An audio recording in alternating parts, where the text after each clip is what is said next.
Hello, everybody, and thank you for tuning in to the Liberty Report. Today we will talk about myth busting. And with me is Chris Rossini, who is the editor of the RonPaulLibertyReport.com. Chris, good to see you today. Great to see you again, Dr. Paul. Thank you. Well, are there any myths rolling around out there that we might address and see if we can clarify things? Yes, we have some good topics to cover today. I'm looking forward to today's show. Let's start with the great enabler of many of our country's major problems, the Federal Reserve. If there's one thing that our viewers should always keep in mind is that when inflation occurs, it's always, you always want to point to the source, which is the central bank, the Federal Reserve. And that's despite what happens with the media. They try to blame everybody else and everything else under the sun. But inflation is always a monetary phenomenon, and blame should always go to the Federal Reserve. Now, what happens when prices go up is the government, in its desire to help, quote unquote, often comes in to institute price controls. And the combination of central bank inflation and price controls are like a 1-2 punch on the public. The government takes a bad situation and makes it worse. So please, Dr. Paul, talk about price controls and how if inflation hits in our country, that people should not look to that direction. You know, one of the reasons why there's a lot of confusion about where inflation comes and what we should do about it is the fact that not everybody agrees with the same definitions. On my going back and forth with Paul Krugman, I argue the case that his definition of inflation is different than mine, because he says inflation is when the CPI goes up, which is a government statistic which they can alter at will. If it goes up too fast, they just change it. But Austrian economics teaches that inflation really is the increase of supply in money and credit, especially when it's artificial and comes from the Federal Reserve. You can have an increase in the supply of money in a natural way when it's a commodity like gold. And that, of course, doesn't cause the problems of the malinvestment and prices going up. So the price inflation is what people think about and they're concerned about. And the unfairness of it all is the fact that if wages went up equally and prices went up equally and the cost of living went up equally for everybody, it'd be no big deal. Increase the money supply by 10% and everything goes up by 10%. But that never happens. Some people get hurt more than others. Some people get rich. Other people get poorer. So it's a vicious cycle. But when it gets out of control and the prices are going up too quickly, the interest in people who want to regulate and say, well, it's going up and the people don't know what they're doing, they're charging too much, we have to regulate labor and regulate prices. So we have wage and price controls. And some people who like to control wages and push wages up, like the minimum wage up, don't realize that they're endorsing the principle of keeping wages down when they think they're going up too fast. So they reject the marketplace.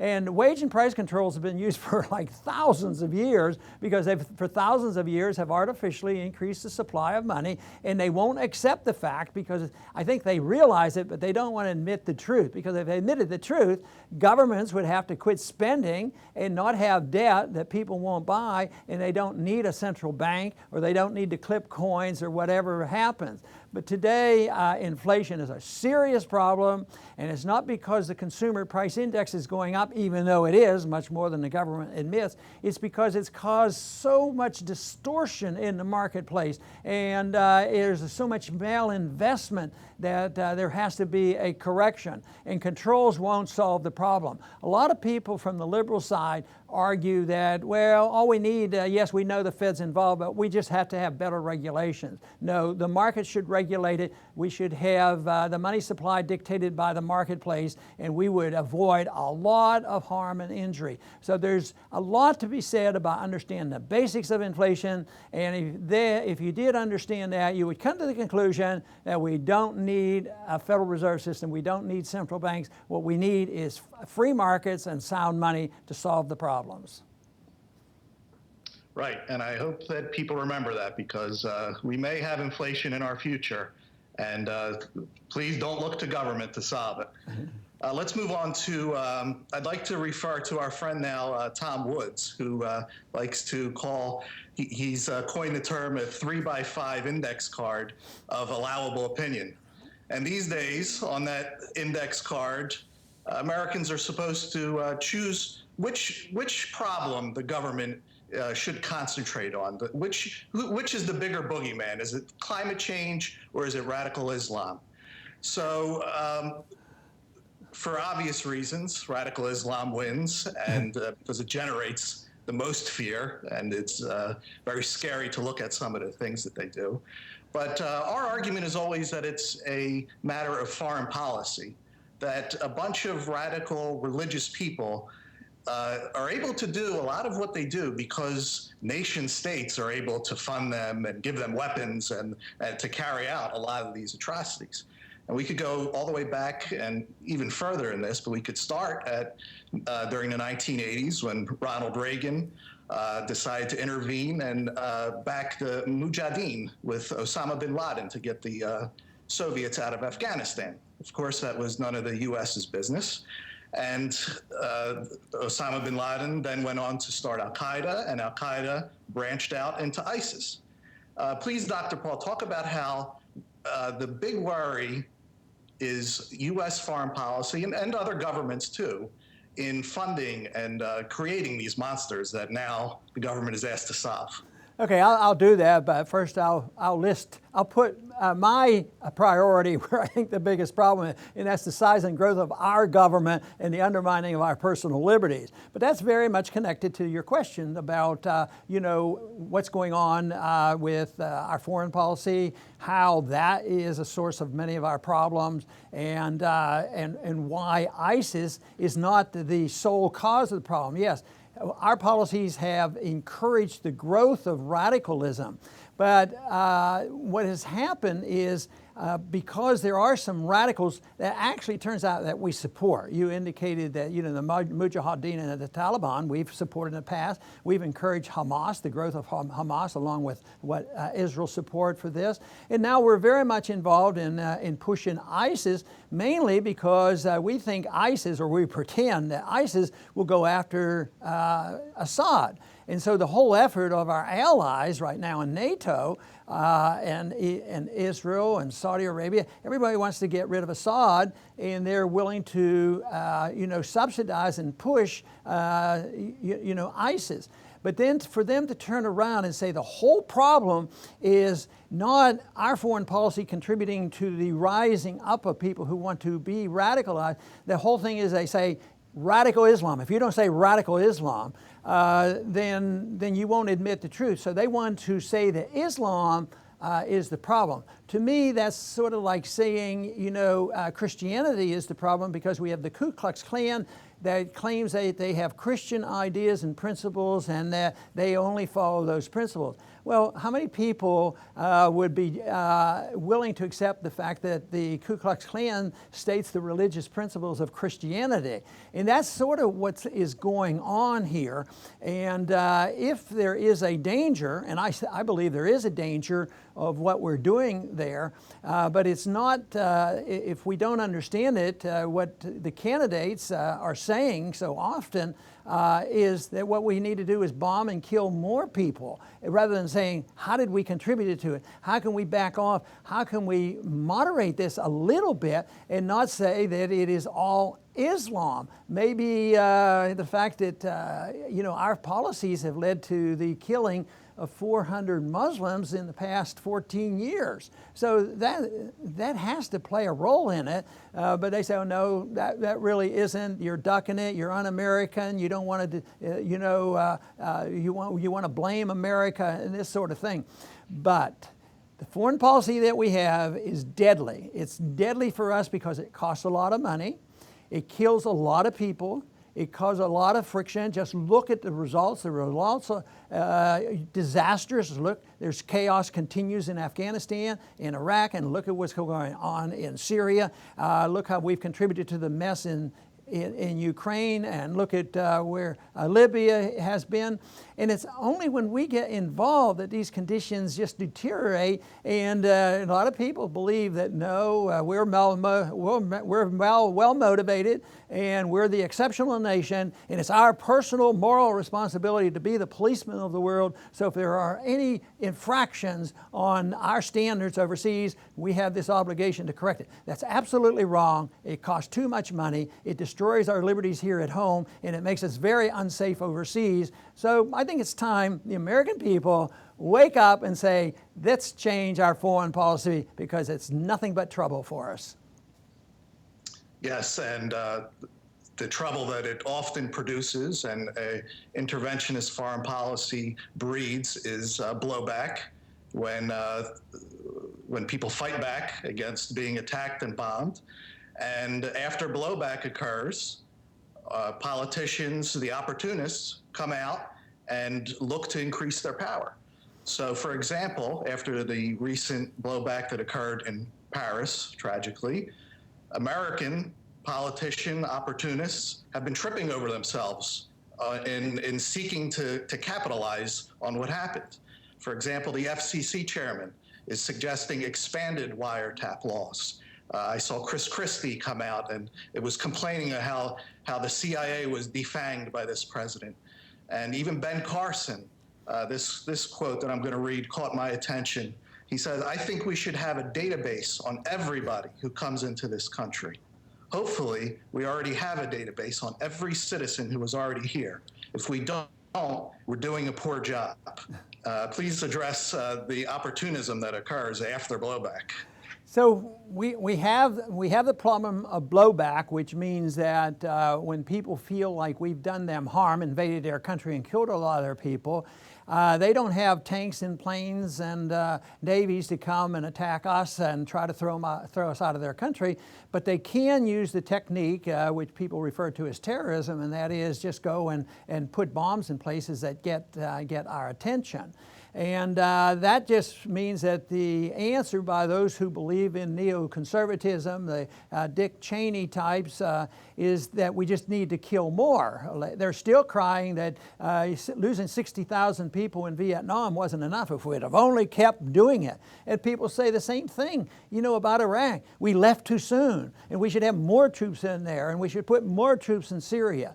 But your point is that it also affects us here at home, and the candidates can't wait to attack our civil liberties. Why should attacking our liberties and the problem magnifies? It keeps getting worse. So we lose our privacy. Just after 9/11, we had the Patriot Act passed within days, and the greatest threat becomes domestic. Now, our oath of office says we'll protect against all enemies, foreign and domestic, but we haven't had a threat of a foreign invasion in a long, long time. And we haven't had a declared war since World War II, but we've been suffering a whole lot. But we have been suffering as a consequence of our misinterpretation by the politicians who want to be tough. And believe me, there's a race, except for Rand, everybody in the Republican primary are arguing the case for more and more militarism and dropping more bombs, which is precisely the problem. It reminds me about the Fed. The Fed gets into trouble by creating money out of thin air and running up debt and spending, and then they run into problems. They say, well, we have to print more money, spend more money, and have more debt. And then they wonder why it doesn't help. So I would say we need to wake up, look at policies, and use a little bit of common sense so that our safety will reflect a free market and a system of liberty here in this country, rather than depending on the size and scope of government and us playing the role of world policemen. Right. Okay, Dr. Paul, today is Black Friday, so we're going to switch to a little bit of basic economics, and this is a good topic for people who are spending their money today. We live in an upside-down Keynesian world where savings is considered like the bane of civilization. And fortunately, we've had the works of Austrian economists like Ludwig von Mises and my personal favorite, Murray Rothbard, who pointed out that savings are the bedrock of civilization. They're really it's what starts the advancement of humankind. And today, however, we have so many that believe that a Federal Reserve official going and typing into a keyboard can create capital out of thin air by just creating money. This is the opposite of the truth. And so please, let's discuss savings. Yes, and this is the issue of capital. Where does capital come from, and the issue of savings. That you can't create capital out of thin air. You have to earn it and you have to save it. If you think of it in a more primitive economic system, I think you can have a true understanding of what happens. So if we're living in a primitive society and we don't have a central bank and we don't even have a lot of exchange, even though in a primitive society you would probably have silver and gold exchanging. But what if you were producing just enough to live on? You'll survive, you will, but what if you have a tool and you have you're able to produce more than what you use to live on? And if you take that and you're able to use it in the primitive society, trade it or use exchange, and you can even buy more tools, or you can invest in other things, or buy more land, or whatever. But you can't do that if you have this more primitive society and say, okay, here we are, we're just under subsistence, we need some help, so we're going to elect a board who's going to declare what money is. We'll use beads or rocks or stones or pieces of paper, and then all of a sudden we'll be rich. And they claim, that's what they claim they're doing, and it makes no sense whatsoever. All it does is it gives people power. Now you say, well, if it doesn't make any sense, how did it happen? Well, all money, according to Austrian economics, has to originate in the marketplace. So what about the Federal Reserve note? That didn't originate in the marketplace. Originally it did. It originated with the dollar. So we had the dollar historically was backed by currency, by metals. Even in my lifetime, up until 1965, you could still go in and buy a silver dollar with a Federal Reserve note. But it's long gone. It was certainly the last linkage was eliminated in 1971. So you cannot create wealth. You cannot create capital. Capital is the excess of what you consume. And the more productive you are, the more you have to invest or save or protect for your future or allow somebody else to use it. You might just be a saver and then let somebody else invest. But what about the conditions today? If you want to be frugal and you want to save the money and protect your future, you don't make any interest, and prices are still going up, so it's the worst system that you could conceive of, and then they wonder why there's no economic growth. Well, if the people who are in charge and the people of this country don't look to the monetary standard and look to the Federal Reserve, believe me, we're going to be in the doldrums for a lot longer. But it's not that complicated. It's common sense. We've had a taste of it, and we can do a much better job than we've ever had before in devising an economic system based on free markets, property rights, and sound money. That's it for today, Dr. Paul. That was fun. Thank you. Well, thank you, Chris, for being with us today. And I, too, have a lot of fun doing this. So I want to thank all our viewers today, and hopefully they'll come back soon.